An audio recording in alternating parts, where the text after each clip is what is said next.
How's it going, everybody? This is Dave Meltzer. We're going to be here for the next 2 hours talking pro wrestling, and I do not have a headphone, so I can't hear Bryan or anything just yet. But anyway, we'll be talking. We're going to have a real interesting show the next 2 hours. We're going to have Terry Funk up in about 25 minutes, along with his co-author, Scott Williams, and we'll be talking about the ECW show that he's doing, which isn't technically an ECW show, and the ECW show that he's not doing, and his feelings on that, as well as we want to take your calls as far as his book goes, because it's been out for a while, and you can call up about that at 1-800-878-PLAY. And in the second hour, we will also be joined by Bill Goldberg. We'll talk to him about The Longest Yard, which I actually saw The Longest Yard last night, and it was I thought it was pretty entertaining. I mean, I've seen the original, and the original, I'm getting my headphones right now. Okay.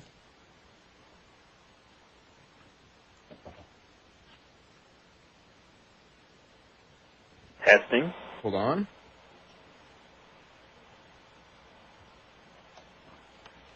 Hello there. Yeah. Okay, now I can hear you. I was making sure something didn't go wrong because I couldn't hear you. Yeah, because the headphones. Okay, well, anyway, everything's taken care of. Everything's fine. Cool. Okay, saw The Longest Yard. Bryan, you didn't see it, right? Nope, not yet. Okay, entertaining movie. Liked it.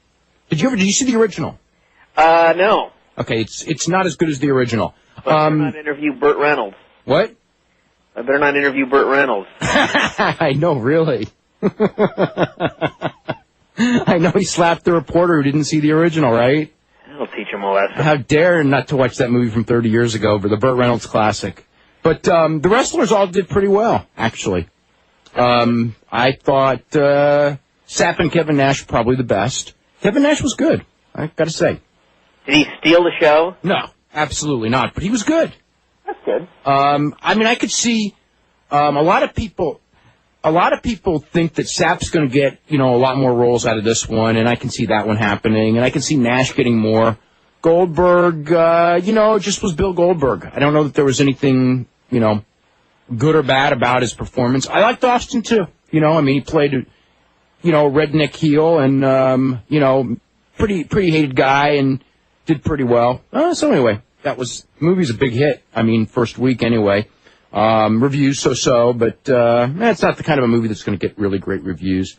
I want to remind everyone you can call us at 1-800-878-PLAY. We have plenty of lines available right now, and we'll start taking phone calls on subjects other than Terry Funk and other than Bill Goldberg for the first 20 minutes, and then after that we want to start taking phone calls about Terry Funk, for Terry Funk, on anything you want to talk about. We can talk about the ECW situation, talk about Terry Funk's long career, his book. We have got one line available at 1-800-878-PLAY, so you can jump on board. We're going to be talking about just the normal wrestling stuff before we get to Terry Funk in about 20 minutes. I want to run down a few things before we get started. Number one is SmackDown moving to Fridays in September with the new season. That one blindsided everyone, and it's incumbent. I mean, one of the keys to this SmackDown is going to be the draft coming up, which actually starts a week from Monday, and will take place all through June. And they got to get some big stars,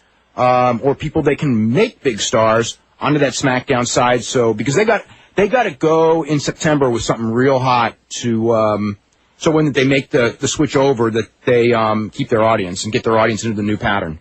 They actually need to draft big stars. I'm not a big fan of the idea of drafting people to become big stars because that really hasn't worked for the most part in the past when they've done the draft. But, it's going to be...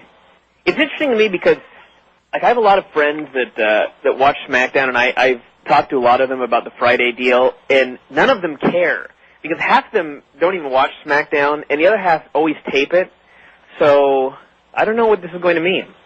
But that's, what's the interesting thing about the SmackDown show is that, more people watch SmackDown than Raw, but people who are into wrestling, like people who read websites and stuff, they don't watch SmackDown religiously. No. Because they look at the spoilers and then it's kind of like, well, if I feel like watching it, I do. But to the general public, they do watch it. They watch it, whereas Raw, because it is live and you don't know what's going to happen until it happens, people go out of their way. I mean, like on our site, there's a huge difference between the number of people and the reaction that we get to a Raw show as to a SmackDown show, even though it's, almost every week, 8 weeks out of 10, more people are going to be watching the SmackDown show around the country than the Raw show.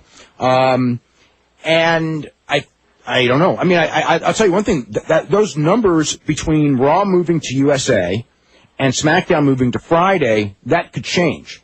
That probably will change.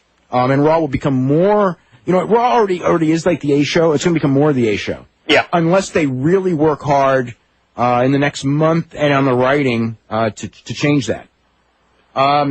Also, TNA off television for right now, although that may be very temporary. And one thing, actually going back real quick, I was just thinking about the Friday slot. If they're going to be doing the Saturday night main events every now and then, Friday might not be the worst night because you can plug something that's the next day. But that's right now. That's only twice a year. Yeah, it's twice a year. But I don't know. There's that might, I don't know. It might encourage them to maybe try to do something with Fridays as opposed to, just flat out considering the B show and letting it go.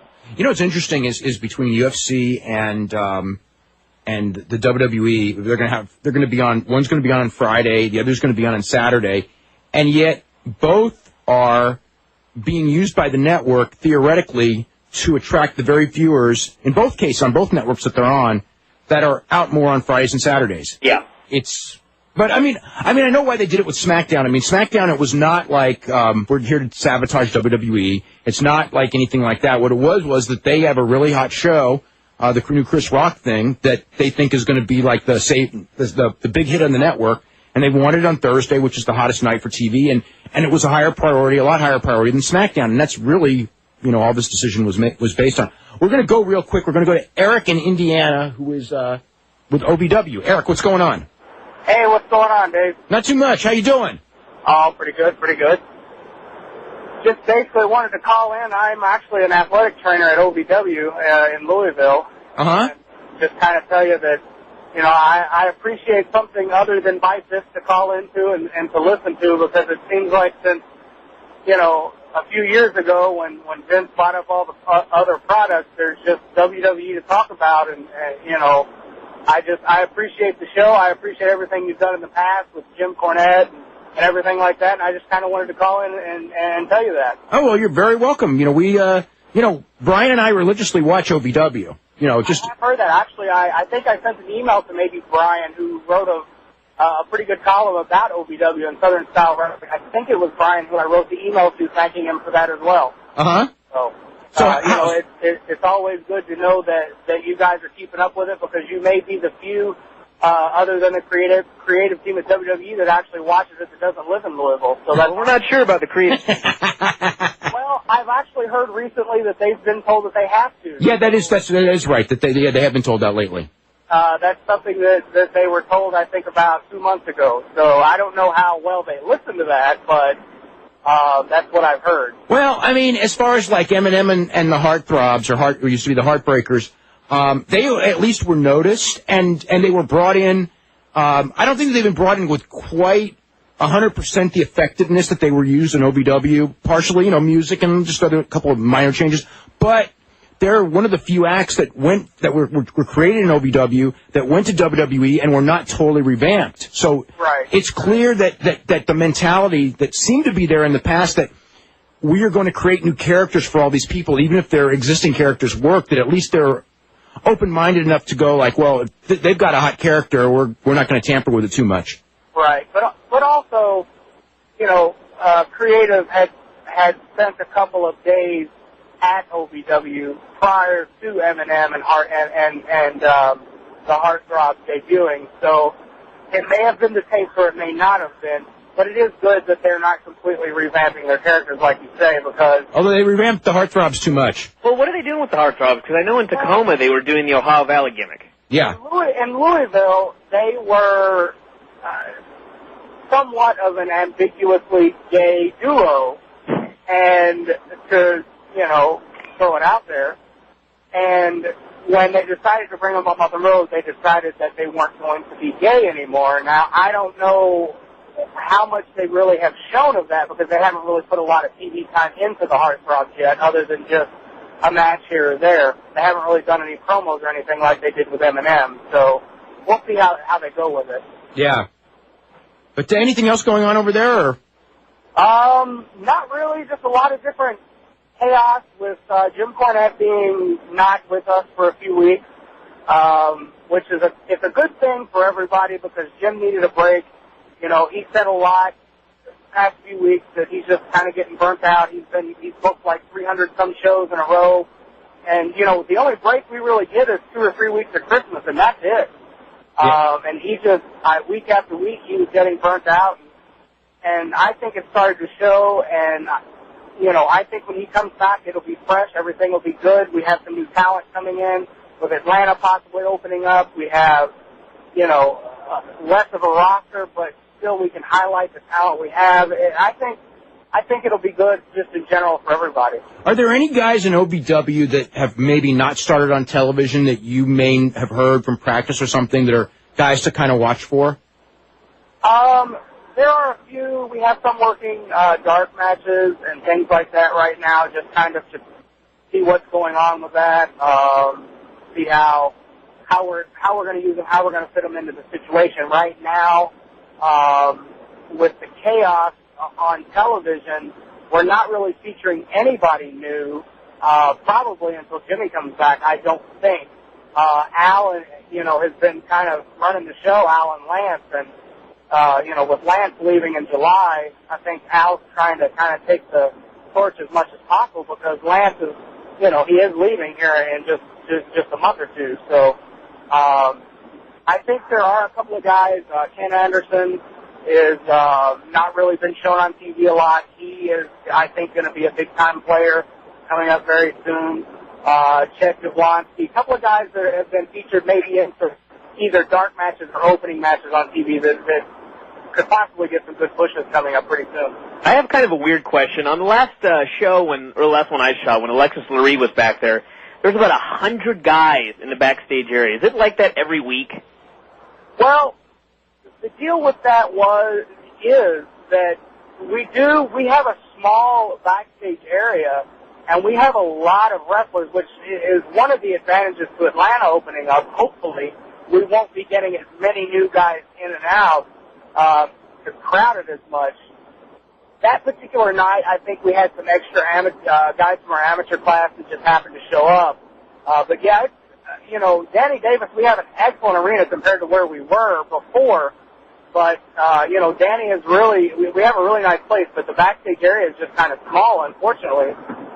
You know, that backstage spot that they did, I think there were extra people shoved in there to just kind of add to the chaos, because we were, you know, showing how chaotic things were without Jimmy. Yeah. But yeah, it's definitely not a spacious area during television time. We have right now, as our guest, we have both Scott Williams, who's the co-author of the book More Than Just Hardcore, and of course one of the all-time great professional wrestlers, one of the greatest of all time, Terry Funk. Terry, Scott, how are you guys today? Hey, Dave. Hey. Doing great. Good job, Terry. Good. Scott, I wanted to ask you, being that right before I left, Scott sent me his column in today's, it's in today's Galveston paper, right? Right. Okay, and it'll be up, actually it'll be up on the website tomorrow morning, or later tonight. But, Scott, you got some issues, and there's some interesting things there, some issues with WWE. You want to go through some of them? Well, my column this week, and I've already gotten a few hate missives on it from wrestling fans just in my local area. That means you're doing a the good column job. dealt with how lucky WWE is that wrestling tends to fly under the mainstream media radar. Well, it really does now.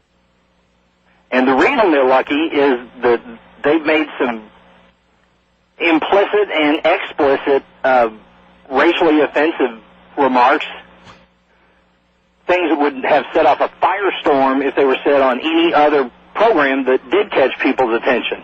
I don't know if anybody remembers this. About 8 years ago, there was an episode of NYPD Blue where Andy Sipowicz, the lead character played by Dennis Franz, referred to another character using the N-word, and it was all over the place. But some of the stuff that they've done the last couple of weeks in WWE, I think at least compares to that, and there's not a peep out of it. And I don't know if it's just because Phil Mushnick's not in TV Guide anymore, or what the reason is, but they don't get the attention that other programs doing the same kind of garbage would be getting. Okay, well, there is, you know, we've talked about it before. Right now, I think that they are able to get away with pretty much almost anything. One thing, Terry, have you? And I mean, I guess you've been around wrestling longer than anyone, especially since, as many people know, besides being a wrestler for 40 years, he's second generation, so he's been around the wrestling business literally since he was born, and that was 60 years ago, and so almost 61 years ago. Oh my God! And you're wrestling. You're wrestling this week or in a couple. Well, I think I am, Dave. My opponent doesn't. But Terry, one of the things that was kind of been an issue in the last couple of weeks is the whole deal. Are you pretty familiar with what the whole Edge Matt Hardy Lita deal? I'm really not. Okay, well, Scott, what happened is that Matt Hardy and Lita Amy Dumas were dating for several years, probably 4 to 6 years, and Edge. I mean, it was actually like one of these things where, in a sense, it was a storyline far better than the writers could do, and they're trying to turn it into a storyline.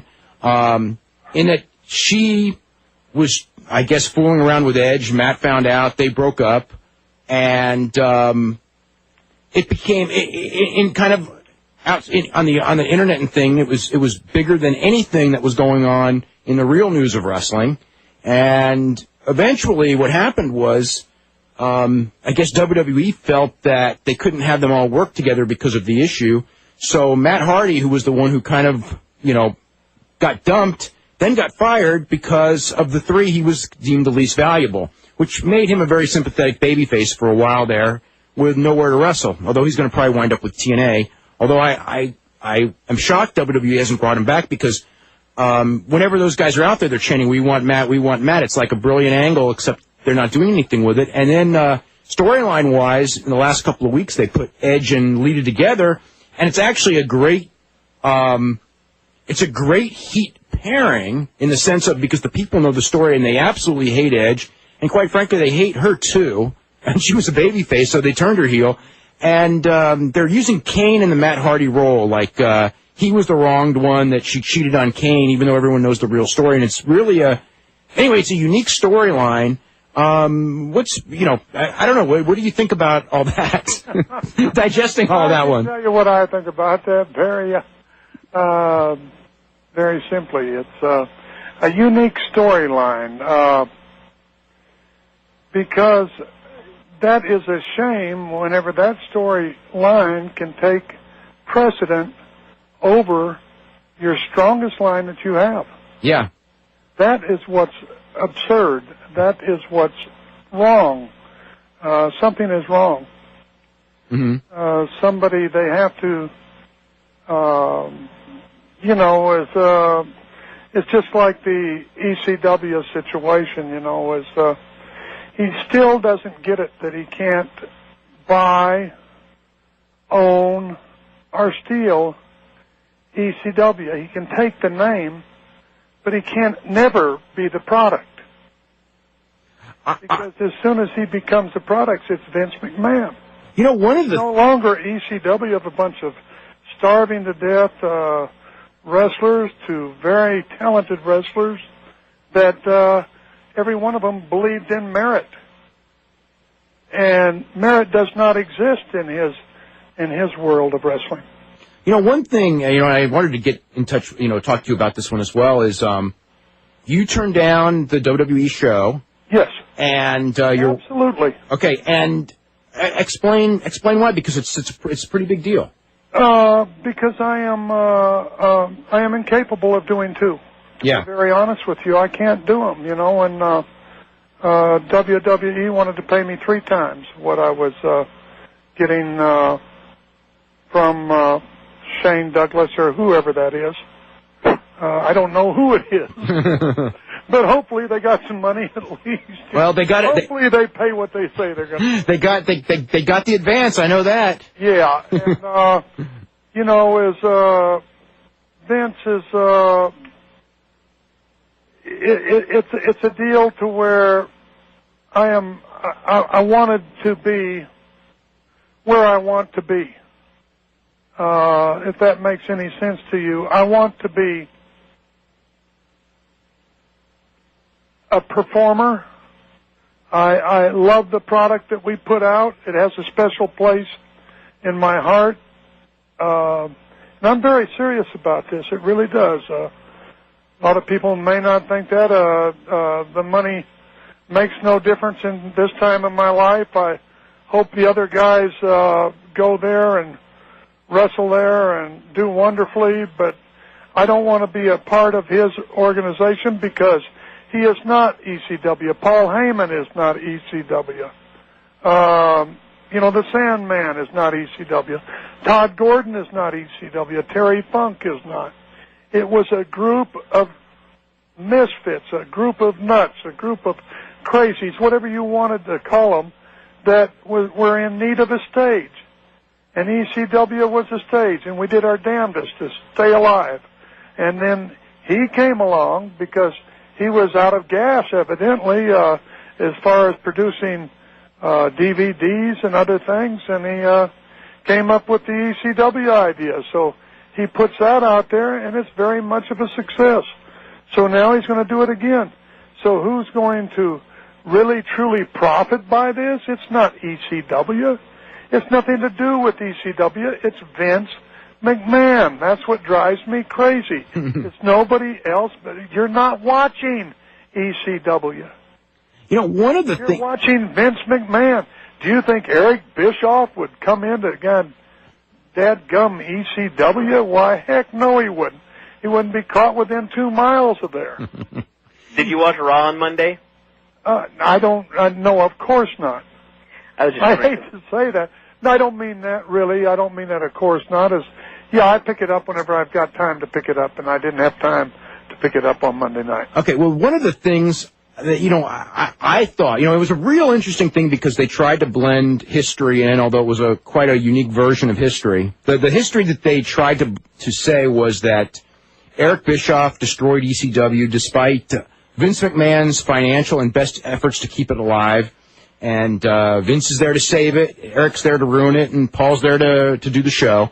But one of the things that I think that in their mind, how political this is, and I'm convinced of this one, is that if they had done a show called ECW and not involved Vince McMahon and not had Vince McMahon said, I support it, I endorse it, and not had a WWE television storyline geared towards the remake of this, and it did well, there would be a certain thing of, we've got this writing crew, and we have 4 hours of television, and we're doing these pay-per-views, and some of them hit and some of them miss, and then you put something on that's got none of that TV, and it hits. What does that tell you? So I think that what they've done is by incorporating all this, they can say, if it does well, they can go, well, it was Vince's ECW, so therefore our fans now think, and this is in their mind now, and I'm not saying that this is right because I don't think it is, but they're going like, our fans now think it's okay and ECW is important, so therefore, if it does very well, they'll go, that's the reason why. And if it fails, they can blame it on the ECW end of the concept. Exactly, and they'll just go, well, it didn't have as many fans as we thought. So, in doing the book, again, going back, you have probably 55, 56 years worth of knowledge of this business. What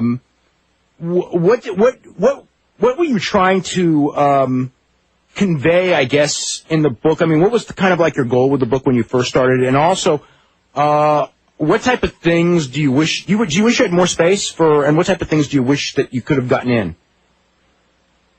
More of the nostalgic things. Mm-hmm. And a lot of wonderful stories about other than wrestling itself. I know that sounds silly, but it's really true. It's just there's an entire book on Boys Ranch. There's an entire book on West Texas. You could go into that forever. Just great stories and great things with great people that a lot of wrestling fans know, and I would like to have done that, and I would like to have gone into. I could have put together. Scott and I could have done 300 pages, or 400 pages, up to my father when he passed away. I really feel we could have done that, you know, and had a great deal of interest about the past, you know. But I might be wrong. I don't know, you know. What else would I like to? I wanted to educate, along with. I wanted to educate the fan. I wanted to. Wrestling is a wonderful thing. Believe me, wrestling can't do anything mean to anybody. You know what I mean? It's wrestling itself is a wonderful thing, and the business was a wonderful business for a great many years, and it's still a wonderful business to the guys that are making great money in this day and age, and it's a wonderful business even to the guys that are just on the fringes of it and just working for the heck of it, you know, and going out there and having a match and enjoying their lives. That's important too. It's something that I love, and I wanted to convey that love of wrestling to the fans out there and to the people out there that just happen to pick up that book and read it, and hope that they, after they read it, they have a little compassion for our business too, and like it a little more than what they did before they opened the first page. What was your favorite, if you had to pick a favorite time and place in your career, or a few of them, because there's probably been a lot, what comes to mind? You know, is really what comes to mind to me right now, you know, the early days, the really wonderful days that were in Florida. My wife and I were down there, had a great time in 1967, and making $225 a week, but just absorbing everything from Eddie Graham, who was a great mentor, to Wahoo and Jose Lothario and Big Bill Dromo, and just so many different guys that were in there at that time that were just great workers, and just I was at that stage where I was absorbing, and that's a wonderful stage, and learning every day and accomplishing something and becoming better every day. That was a great time in my life, you know, and being, you know, and being on my own down there. And it was also great being with my brother, you know, and being with my father. That was wonderful too, but it was great being alone too. Now, you know? one thing, I just was glancing through some stuff, looking up some stuff on Luthez, and one of his I was scared to death first time I ran into him. Well, I was going to ask you, one of his last main events, in fact, I think his last main event ever in St. Louis, his hometown, was late 60s, and you were his opponent. I mean, what was, you know, I mean, I don't know if that would be the most high-profile match of your career at that point, but, you know, I think it was the first big, I mean, it might have been the first big main event you had in St. Louis. It was one of the first because it was in the late 60s. It was,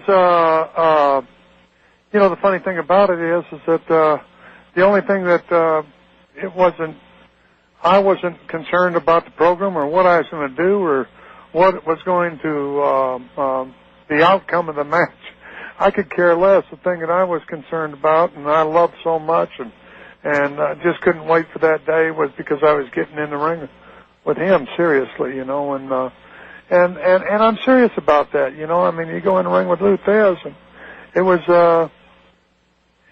you know, I mean, shock and awe wasn't in, may not have been in Iraq, but it was at the Kiel Auditorium. You know, they might have had it in Iraq, but there was shock and awe that night whenever you look across the ring and see that son of a gun, and at any date you looked at him, he was impressive, and I said it in the book, too. I said it to Scott, and I don't know if it's in a book or not, but Luthez was the type of guy that could enter a room with more than, there was 100 people there. It didn't matter who they were. Luthez could come into that room, and all heads would turn and look at Lou. And that's the truth. He just had a presence. He had a wonderful presence, and he had the presence of a champion, and he was a champion. What do you think as far as, one of the big things when it comes to a wrestler making it, that intangible thing, is their presence. When they walk, a lot of guys, when they just walk to the ring, if they walk like stars, as long as they can produce fairly well, they can become stars. And a lot of guys who, may be very good wrestlers, but don't walk like they're stars or don't have that, it's more difficult for them to become solid main eventers. One of those was Pat O'Connor. Well, Pat O'Connor was a main eventer. Don't misunderstand me. He did the most beautiful moves in the ring, and he could walk to the ring with the best of them, and he could do everything. But for some reason, he didn't have that charisma. Don't misunderstand me. He could do things in the ring that were more beautiful than anybody else that I've seen. Was a great performer in the ring. Pat O'Connor was, but there was something there. It was, and it was what do we call color? Some guys have it, and some guys don't. And Pat, he drew a lot of good houses too. But I'm saying that he wasn't that as champion. He wasn't that immediate draw. Mm-hmm. Because he didn't quite have that color or whatever it was. Dick Hutton would probably tell you the same thing about himself. Probably one of the toughest wrestlers there ever was, and yet he didn't do real well as champion because of color, not because of his in-ring performance, but something about people, and you've got to be able to pick that out. And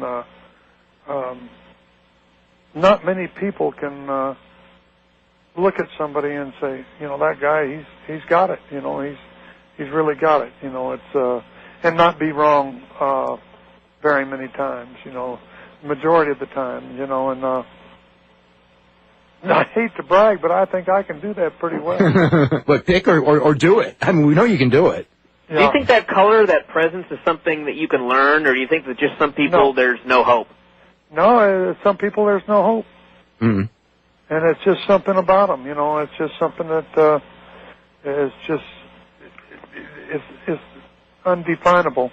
Has there been someone who you would have thought, whether you were booking them or just running around, because you've been running around for so many years, and you saw a guy and you just said, like first impression, it's just like, he doesn't have it, but then they ended up actually being a big star? Has anyone come to your mind like that? Where, they really surprised you? Well, Rufus R. Jones. Mm-hmm. Rufus R. Jones came to Amarillo, Texas, and as Buster Lloyd, his name was, I think that was his name, but his real name was Buster Lloyd, I believe. I'm not sure about that. But anyhow, as Rufus R. Jones, he picked up that name there, and there was a guy that drew money everywhere that he went. He didn't do that much or that much difference, but he had something that people liked. Mm. Look, he sold out St. Louis on several occasions. Now, speaking of something similar to that, how difficult was it working night after night with Junkyard Dog? Or was it not that difficult at that point in your life? It was not difficult working with Junkyard Dog. Junkyard Dog was a very talented individual. It's just that he had some habits that weren't really too good, It was also that whole issue with Adrian Adonis taking Terry's match from the night before. It wasn't a pleasure going into the ring with him at times, Yeah. And guy is a very talented individual and could talk on the TV and everything else. And believe me, he could draw money. Oh, yeah. And the son of a gun drew money, too. And there's a guy that was charisma was one of his main attributes. Definitely. And, it really was, and he had it. Yep. And he had that dynamite presence, too, and he almost seemed to me like a guy who had it and then lost it later on. Well, he did.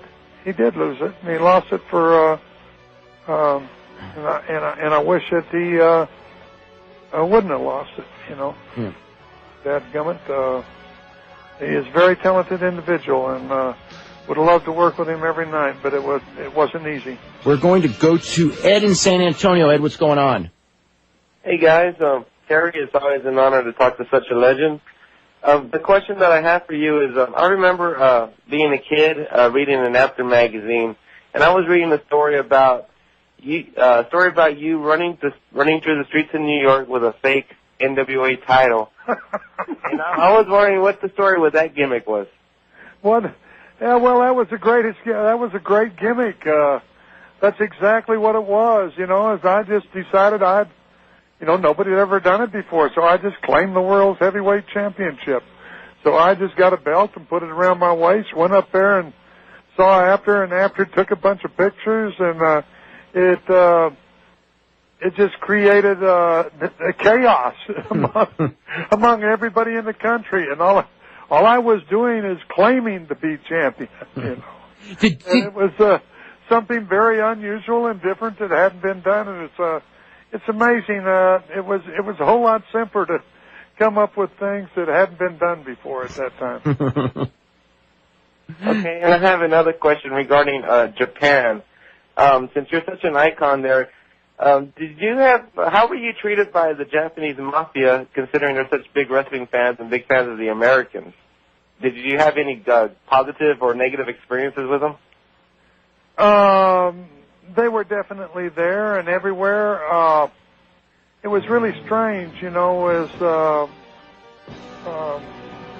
dadgummit, I didn't deal with them that much. I really didn't, because I was very very busy, and they don't like people, you know. I mean, I love my fans, and they don't like the fans too much. And that's really the truth, and they don't want to be around them, you know. I mean, that's not their idea of a good time. Their good idea of a good time is to go to some bar and stay out till 4 in the morning, or go to 10 bars and be out till 4 in the morning, you know. And it's a great deal, you know. They pay for everything, the food and everything, and the meals and all of that. But I just would rather be with my own personal fans and friends over there, and that's what I always do over there, you know. We have Terry Funk and his co-author Scott Williams, the book More Than Just Hardcore. We're going to have them on for about another half an hour, and then we're going to have Bill Goldberg, whose TV show Automaniac actually debuts tonight on the History Channel. They have the first 1 hour show, and then it will be airing for about, I don't know how many straight weeks, but about 10 weeks on Wednesday night, the first season of it. So anyway, that's the... Have you known about that for a while? With the Automaniac show that's going to air tonight, I think I knew about it for about 2 days. Okay, so did I. I was just wondering. I knew about the... Nowhere. Okay, I knew that the show was going to be on Wednesday nights. I've known that for several weeks. Okay. But the show tonight, yeah, I just found that out. What's the premise of the show? I think that he just, looks at history of cars. Okay. Yeah, because he's a big car freak. He doesn't punch any windows in them, does he? Doesn't punch any windows in them, no. He's trying to, you'll hear in the interview, but he's trying to rest his joints after all the years of football, wrestling, and heavy weightlifting, and, you know, and Terry, I'm sure you can sympathize with this. There comes a point where everything's all of a sudden hurting. It sure does. Yeah. I'm telling you, and I'll tell you what, this year's been a tough year on me too, you know. Really? Oh gosh, I've had everything in the world happen to me this year, and just, you know, you reach a certain point and things just start going wrong, you know. It just... Well, that's true. The engine don't run like it used to. Yeah. Yeah, you know, one thing, and, you know, we've got a full bank of calls, and we're going to start taking calls right after the first break, but I wanted to ask you, you know, someone brought up Japan and everything. When you first started going to Japan, what was your initial impression? And would you start around 1970-ish? I'm not sure the exact year, but it'd be right around there, I guess. Yeah, around 71, 72. Uh-huh. Went over there, and it was very different. It really was, you know. I mean, we were still into that mode of the Japanese would come over to the United States, Charlie Moto or whoever it might be, Duke Kiyomoko, or whoever it might be, and they were big heels because the war was still very much thought of by both countries, you know, and same way whenever we went to Japan, but it got old after a period of time, and, you know, like whenever I first went over there, though, as we went to Hiroshima, and they wouldn't let us go in a bar. Wow. You know, we couldn't go in a bar and drink a beer in there. They said, no Americans allowed, no Americans allowed, you know. So things have really changed since that time, you know. That was pretty drastic measures there, you know, not to let you in a bar, you know. Yeah. To have a beer, you know. And, yeah, everything was, everybody dressed in black and white. That's all they wore, black suit, white shirt, white tie. And everyone over there did that. There might be, whenever I first went over there might be a total of maybe possibly 10 women at the arena, at the most. Mm-hmm. It was predominantly male, you know. And if you think about it, they were very, they were ages, they were all in business. They were businessmen, you know. And if you think about it, if you took 500 businessmen over here and put them in an arena, they'd probably act somewhat the same way that they did. Got a bunch of callers wanting to talk to Terry Funk, so we're going to start. We have Gino in San Francisco. Gino, what's going on? Yes, hi. I just want to say I'm reading the book right now. My friend got it for me, and it was like the best present ever. I'm close to the part where you're getting into the business, and I really love the book. It gets better. I'm pretty sure it does.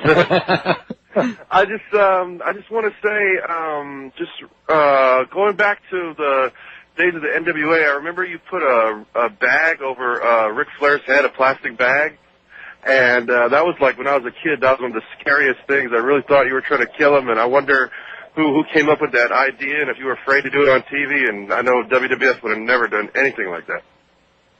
They didn't like it when he did it. They certainly didn't like it. Yeah. They were very upset with it, and we had the okay on it. I forget who gave the okay on it, but they gave the okay on the thing, and we did it, and it was pandemonium. It really was. They were very, very upset with that whole situation. And who came up with the idea? I think it's a combination of Gary and myself and the whole booking committee at that time. Wow. Yeah, I just kind of agreed to it, and I couldn't believe, you know, if you did something like that in this day and age, they probably would say absolutely nothing about it. You know. Probably not right now. It was weird. It was just a weird thing because I've seen so many crazy things, but that one on at that point, I mean, they actually made you apologize on television for it. Absolutely, made us apologize for it on TV, and that was it was just crazy. I could not figure out why they just went absurdly nuts over it. Like, and I can understand in a little bit of a way. Yeah. You know, putting a plastic bag on the head isn't quite the proper thing for your children to be doing. Yeah. You know. Wow. And I just wanted to say I appreciate you not involving yourself with Vince McMahon's ECW show. You should be tribute to that. Vince McMahon and WWF are a bunch of snakes. Well, you know, they've done a lot of good for wrestling. I don't want it to be a Vince bashing thing, but when it comes to the history of ECW, their history of ECW that they espoused on Monday was very questionable, to say the least. Scott, it's gonna be horrible. Scott, Kurt Angle's going to bring people there too. What is this? You know, the one thing that I want to know, you know, is Dave. We talked about it a little bit earlier. Is you know, what if the other show is very successful? The show that you're on, or the show that they're the show that I'm on. I think the show successful. The show that you're on is already successful in the sense of, you know, it sold out, you know, weeks and weeks ahead of time. That's great. So now it's just a question of being a good show. You know, one of the things that I wanted to bring up, because this is probably going to turn out to be very hard for us to do. It's produce a good show too. Yeah, I mean, you have to produce a good show. Now, you did an interview. I'm not sure exactly when you did it, but I've heard about it from several different people for the DVD that they're doing. More than just hardcore, I think. Well, that's the name of your book, but there's hardcore. They're doing. Jeremy Borash is doing a DVD in conjunction with the show on June the 10th in Philadelphia that you're going to be on. I want to say the website for that is hardcorehomecoming.com, but I might be wrong about that. Okay, but we're going to actually have Jeremy Borash on the show probably in the next, maybe even this coming Sunday with Shane Douglas. But in a gist, I mean, they said that you did one of the best interviews they had ever seen on that for that DVD regarding ECW. Oh, well, it's so simple to do the best interview whenever you feel it, whenever it's just what you feel and what you believe and what you are saying. That's the simplest of interviews. That interview was kind of like Beyond the Mat. Somebody said to me, they said, "Well, boy, you did a good job of acting." I said, "That I wasn't acting." And very serious, that's a very serious thing with me, is ECW is, and the whole thing means a great deal to me, and it really does, and it's was a very special time in my life, and I enjoyed it very much too, and felt like I was part of something special, and I was very upset whenever the man went ahead and not Vince bashing either, but whenever he did the rise and fall of the ECW, it was one of his biggest selling tapes, and I certainly have not and will not see one penny out of that.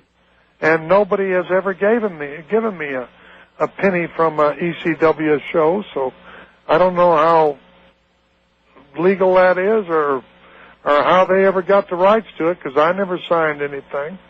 Well, they apparently think it's pretty legal because they're featuring you in some of the ads for the pay-per-view. That's true. I should actually mention this, that they... Well, I don't give a damn, excuse my language, but I really don't care. I'm not against...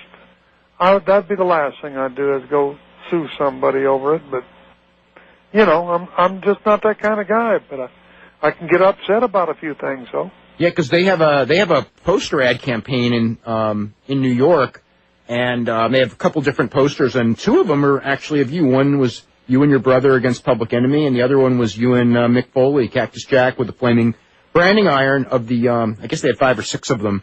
And it's just interesting because it's... Well, I'm glad they're doing that. People, well, you get to be seen on subway stations. I don't know.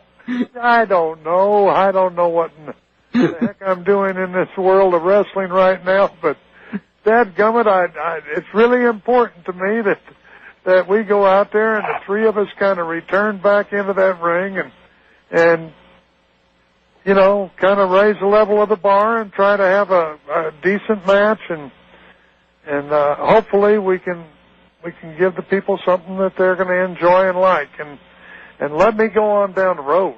Yeah, I'm really sincere about that. Have you talked to Sabu at all lately? No, I haven't. And, as I know, he and Shane are both going to try to, they're both going to be doing their very dead level best, so. Yeah, because just for those who don't know, the show, which is in Philadelphia on the 10th, it's Terry, Shane, and Sabu, which is a rematch of a match that took place more than 10 years ago and was the match that in many ways put ECW on the map. Not on a national television basis because their TV came much later, but as far as just going from an independent promotion that ran in Philadelphia to being something that was revolutionary in a sense because there had been three-way matches before, long before that match in ECW, but that was the match that put the term three-way dance on the map in wrestling. And every time you see a three-way, it's stemmed from that one. And the thing, it really was a great three-way. It was very innovative. All of us were on that night, and it was a great job by everybody that was in the ring. And that's really, it's kind of like Abdullah and I whenever we were in Japan, and that's what's so scary about this dadgum thing, because here we come back and it's 10 years later, and dadgummit, let's be a realist about it. I'm 60 years old. Mm-hmm. And I hope to heck I can do something out there that somewhat excites the people, but I'm certainly not who I was 10 years ago. Yeah. We gotta get Dane Douglas is not. Here's Sabu.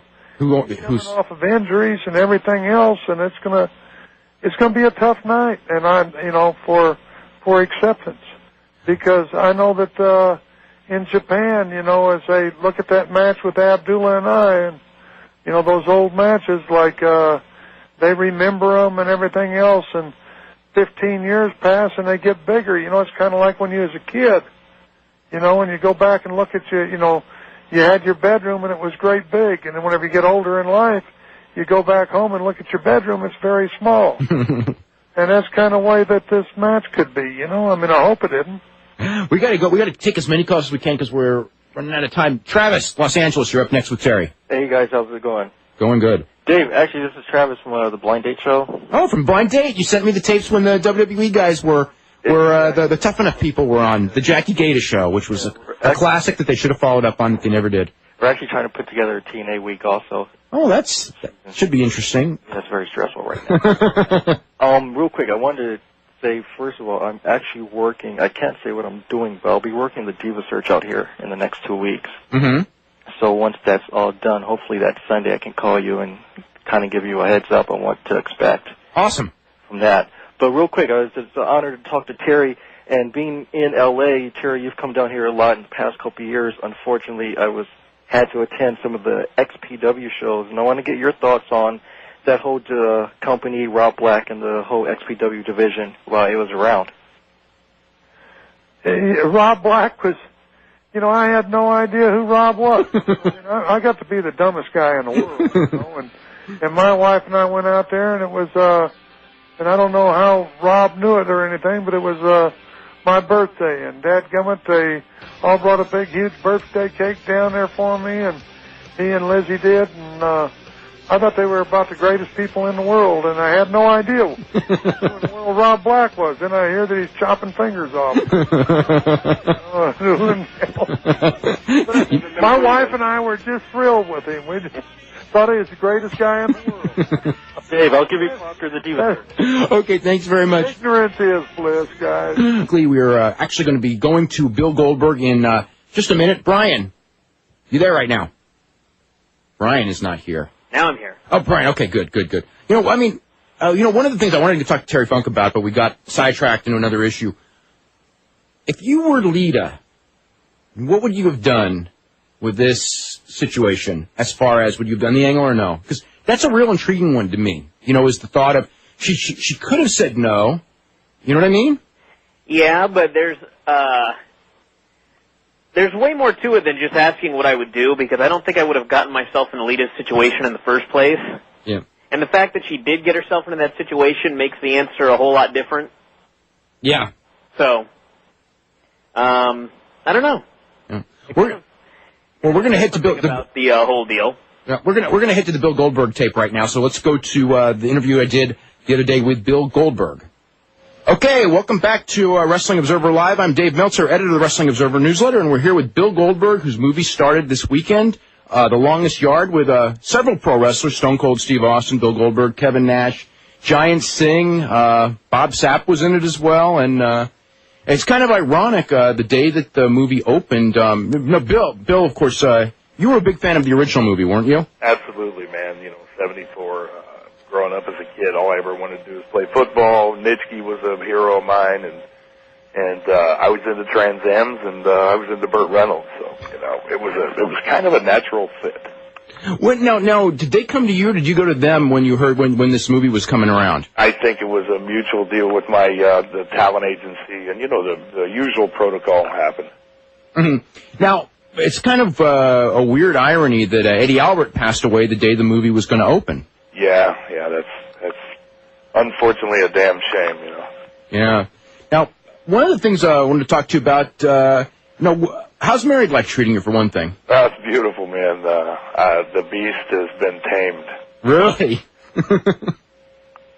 Now, in doing the movie, you've done a couple of movies now, and you've got Santa Slay coming up pretty soon as well.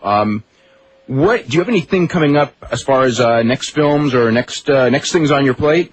Next things on my plate, man. Actually, today's what, Friday, Sunday. I've got a premiere, kind of a sneak premiere of a TV show on the History Channel called Automaniac, which is kind of a baby of mine. It's the History Channel wants to not necessarily corner the market, but they want to get into the market of the car enthusiast, man. So it's and I think it's widely known that I have a pretty neat little collection of cars, and it's something that I very much enjoy. And to be a host of a 13-episode show, man, I just cross my fingers and hopefully it'll work. And it comes on every Wednesday night, 10 o'clock Eastern on the History Channel. Is it starting this coming Wednesday? You got it. All right. Now, another thing, as far as professional wrestling goes, where do you stand right now? I guess your last wrestling would have been Japan, and I think that now, did you kind of give up that deal in Japan over doing this movie? Yeah, you know, it was kind of this or that. Unfortunately, it came to that point. I had a staph infection. I missed one match, and then filming the movie, I ended up missing another one. And the lack of commitment, unfortunately, was present because I wanted to be in this movie. Man, this movie was extremely important to me because, you know, many reasons. I got to be able to put the pads back on. So it was a lot of fun, man, being able to work with Bert and Chris and Adam and Romanowski and you know, Nash and Austin. It was a cool deal, man. It was like camp. How long were you filming the thing? I think I filmed 70-something, 80-something days, man. It was a long time. Dramatic. Yeah. So were you guys pretty much kept together on set? No, did you film in a couple places? First half of the film we filmed in Santa Fe, New Mexico, penitentiary stuff. Other than that, the game was in I think it was at El Camino College near Los Angeles. Mm-hmm. Now, as far as your future in professional wrestling, acting, of course we talked about the TV deal.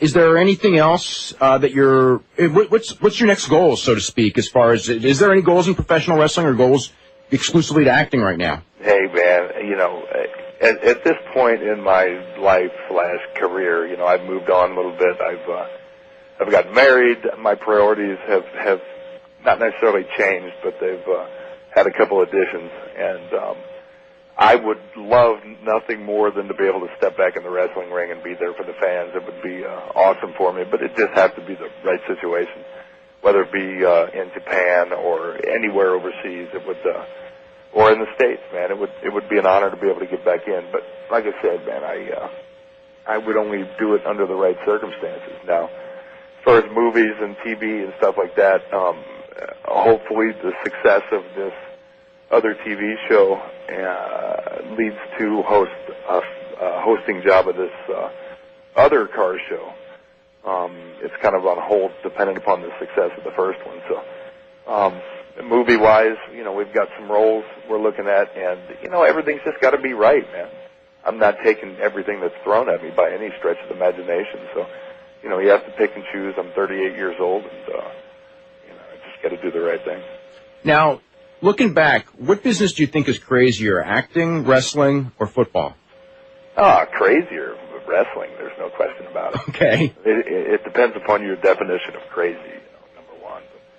When you went in, did you ever feel like kind of like, what is this thing I got myself into, coming from, you know, the football world and you know, pro wrestling? I mean, in some ways you know, obviously you caught on quicker than almost anyone in history. Yet at the same time, you know, it was you were in there at a period where WCW was about to self-destruct. Then the second part of your career, the WWE year, was that was a trip, I guess. Trip, you know, tumultuous. Would that be a good word for it? It was.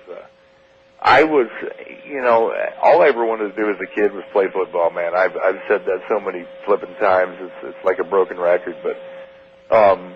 You know, through life comes adversity, and unfortunately I had to forcefully retire and reinvent myself after a year and a half of you know, doing absolutely nothing, trying to figure out what was going on. And, I made the decision. The person that was most instrumental in my decision, as everybody should know, is Sting.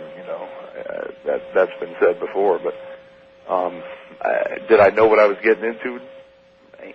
No, but it was totally foreign to me. So I would have to be clairvoyant to have known what was ahead of me. But was it something that I couldn't handle? Absolutely not. Was it something that I chose not to handle at the end? Absolutely.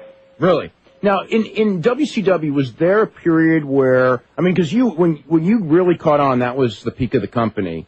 Was there a period where, you're still fairly new to the business while this whole thing's going on, where you kind of figured that, they've stepped off a cliff and I'm going down with the ship type of thing, or did you really not know it until the very end? Oh, I didn't know it till the end, man. You always have hope, dude. There's no question that even though I knew that that match was happening down in Panama City, the last match at WCW, I always had hope. I'm a person that's always going to stay with the ship. I'm not going to jump off the damn thing. Mm-hmm. To this day, man, if I still have hope that tomorrow Ted Turner will somehow resurrect the wrestling company. Mm-hmm. Now, as far as WWE goes, did Rock have a lot of influence in you going in, or was it? Absolutely. Rock had a tremendous amount of influence. Rock and the fans, and that was it. Yeah. And at what point did you? What are your? We know that you weren't happy the way everything turned out. Was there a point where you sensed that it wasn't the right thing for you, or the whole time it was uneasy, man? There were many people there that were great. Don't get me wrong, but it was just an uneasy feeling. The atmosphere was totally different. It was something I wasn't used to. It was something that I wasn't a real big fan of, and it was totally foreign to me compared to the WCW experience, and that was unlike any other time in wrestling, I think. But I just didn't fit in with that, man. That was it. In what specific difference did you really notice? Was it like right when you came in at the beginning? It was everything. It wasn't one decision. It wasn't one storyline. It wasn't one way that one person acted towards me. It wasn't my liking or hating, my liking or disliking anybody. It was just an overall feeling, man. It's hard to explain. It just wasn't right. That was all. When did you know that after the contract was up that you weren't going back? I knew before the contract was up that I wasn't going back. Yeah, but towards the end, you were kind of. Is there any point where you just go, okay, this is just, like a show or a decision that they made, or just maybe tired of fighting or anything, where you just said, okay, that's, this is pretty much my decision now? What? Clarify that question. As far as like a point in the WWE run where, where you just said, okay, this is enough, and when the deal's up, I'm not renewing the deal. Who knows, man? I looking back on it, I always, you have a year deal, you always either look towards the end of it in a light that you're going to renew and continue the relationship, or you're going to extinguish it and move on. But, even throughout that, man, each and every time I showed up for work, I always had the hope that it was going to be better and I was going to enjoy it and I was going to have a home there. Now, did you, as far as the movies go, what was the biggest thing that you had to learn as far as going into the movies, as far as protocol or as far as acting as compared to wrestling, which is somewhat acting, and football, which is, not acting much at all, really? It's just a totally different deal, man, from sitting in your trailer for hour upon hour, sometimes to doing, to assuming totally different characters than you would ever do, in the wrestling scene. But it's just a totally different deal. The reality is that, working live TV makes you more prepared to do anything. Performing when that light goes on, Monday night, Thursday night, it was a terrific experience in that nothing can faze me now as far as the camera, man. I mean, we go out there and do our thing and do it in our underwear, no less, and we leave it all, we kind of hang it all out to dry. Did you, I mean, after wrestling where, you know, you go in there and you do your basically one-take stuff, and if it's good, it's good, and if it's not good, well, you know, you do better, as compared to going in a movie where it's over and over. I mean, was that hard to deal with, you know, like where you just do it and then it's like, okay, now do it again, okay, now do it again? No, it's not hard to deal with when you're a perfectionist. If you're someone who doesn't care about the quality of what you're doing, man, then it may be a pain in the ass, but no, man, not at all. Just for instance, filming The Longest Yard, dude, if you're filming a football scene, you want to make sure that the angle's proper. You want to make sure that you're delivering the best hit you can. You want to and you want to make sure that your jersey's the right way.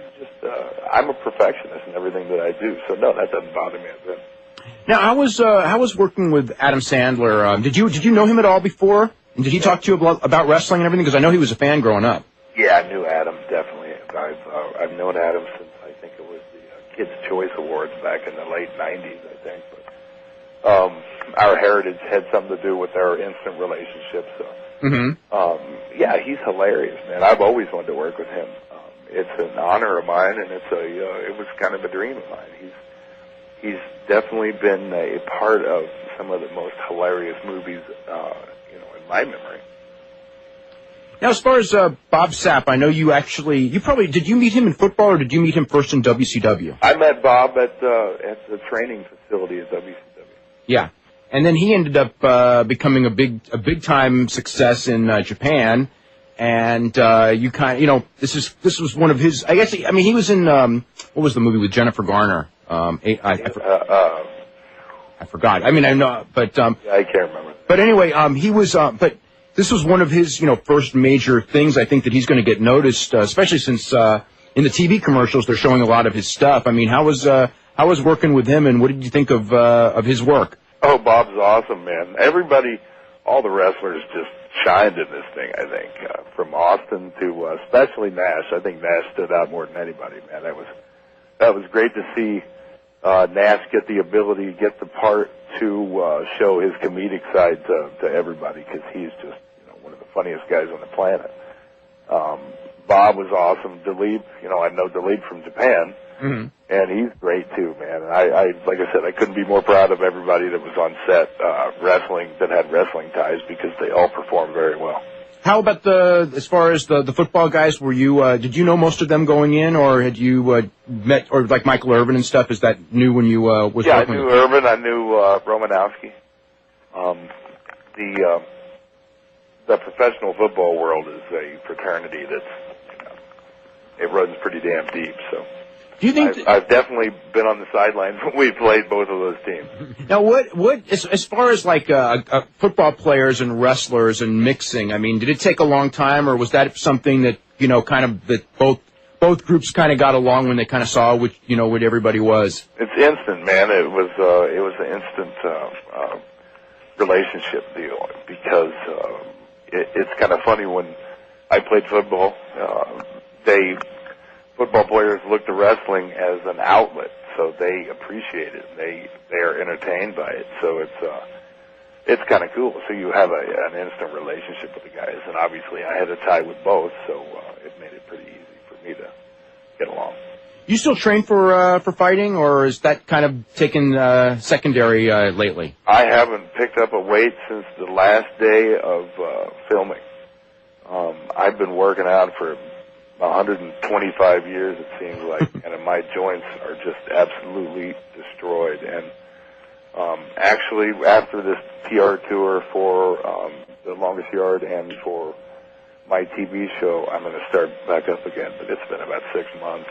And, really? Your body needs to heal, man. It's great. It's good not being 295 pounds anymore. What are you weighing right now? Probably about 270. Mm-hmm. I mean, but you're not doing any martial arts training or anything right now? I do martial arts stuff, but I don't do any weight stuff right now. Okay. Have you been following the martial arts scene at all, or? Oh, absolutely. I'm a huge fan. I always have been, always will be. I own a Muay Thai school here in Oceanside, so there's no question that I'm still up on it. Did you watch any Ultimate Fighter? Oh yeah. Yeah. What did you think? I watched a little bit of it. I didn't see the finale, but I was a big fan, and I unfortunately my schedule doesn't permit me to watch everything on TV that I wanted to. So. Yeah, the finale. There was a fight in the finale that was off the charts. I'll tell you that. The light heavyweight fight, I heard. Yeah, with Stephen Bonner and Forrest Griffin. It was just your classic war, you know. I saw highlights of that fight, and it was awesome. And anytime any guys get in that ring, no matter how good and how talented they are, man, they got balls for stepping in there. So. Well, when it comes to that, because you've actually trained for that, and I mean, what do you think as far as misconceptions or something that there are as far as people who've never trained for it and realizing what that sport is all about? Totally different, man. It's like anything else. I mean, if you practice golf, you're going to be good at golf. If you practice martial arts, you're going to be good at martial arts. If you have the ability to learn and follow direction and have the athletic ability to make it happen. But it's just like anything else. But if you don't know how to do it and it's totally foreign to you, then you sure as hell can't defend it. So yeah, it's sweet, man. I love it. I absolutely love it. It's something that I had a huge influence on my character in WCW and WWE. It was I'll always have a spot in my heart. I've seen every UFC. I've seen every Pride event since I've been into it. I commentated an event over there in Japan, which was sweet. It was a New Year's Eve event, and I know a lot of the guys. They're very good friends of mine, and they're hardcore athletes, man. I was on the phone with Maurice Smith last night. He's a legend in the world of martial arts, and they're just good guys, man, like anybody else. Mm-hmm. So right now, you're going to talk about, you've got the television show starts on this coming Wednesday night. Of course, the movie has just come out. Bill, I want to thank you very much for joining us. You got it, man. Always good to talk to you, Mouse, man. And everybody out there, all the wrestling fans, I'd love to come back, and hopefully sometime soon it can happen. You never know. Rich in Virginia, you're first up. What's going on? Rich. Yeah. Oh, hey, sorry. How you doing today? Doing really good. Good. One thing, have Terry Funk on every week because he's just phenomenal. I love listening. Oh, yeah, we'll get him back pretty soon. Don't worry. Yeah. About Goldberg, when you were talking about his WWE time, yeah. As a fan, I kind of thought that was never going to work out in the first place. It just didn't seem like it was going to be the right fit no matter what. Yeah, I think it was pretty obvious. Was it the first weekend when he put the wig on? Second, I think. Yeah. Well, I mean, that was the moment that I saw. I don't know about this one. I mean, even before when they just started doing the promos, he was always a WCW guy, and it just, I mean, the whole Scott Steiner thing didn't work. Trying to bring him in, it just didn't seem like Goldberg was going to be able to help him out either. Yeah. There was a lot of things. I mean, they didn't want to do Bill Goldberg the way it was successful. They wanted to create their own Bill Goldberg, and that was never going to work because people, right. They did some stuff. I mean, Goldberg and Triple H had one pretty big buy rate together. So, but overall, it wasn't a success at all. Yeah, well, great. I appreciate your time. Thanks a lot. Okay. Great job. Okay, thank you very much. We're going to go to LeBee in Yonkers. LeBee, what's going on? Hi, Dave. How's it going? Going really good. I wanted to give my dark horse pick for the next round of the Pride Grand Prix. Okay. I would put some money on Alistair Overeem over Igor Vovchanchyn. A lot of reach advantage, isn't there? Yeah, I think he's looked pretty sharp. He's much improved. People are really thinking of Alistair as the fighter from 2 or 3 years ago, but his jiu-jitsu's gotten better. He looks sharper in the stand-up. And Vovchanchyn, he's definitely a solid guy, but I think people are thinking of him more because of his reputation now than what he's done the last few years. Well, since he moved down to light heavyweight, he's looked pretty strong. But I mean, when I look at the way those styles match up, I mean, the one thing is that reach is going to be real tough. And Overeem, Igor, when he fought Carlos Barreto before, who had a big reach advantage, he had a tough time in that fight too. Sure, and I think the one that has a good chance to win the whole tournament is the winner of Rua Nogueira. Oh yeah. That's and I don't even know where to go with that one because if Nogueira can get it on the ground, I mean he'll win the decision, and he may even submit him. if it stays standing, Nogueira's not going to win the fight.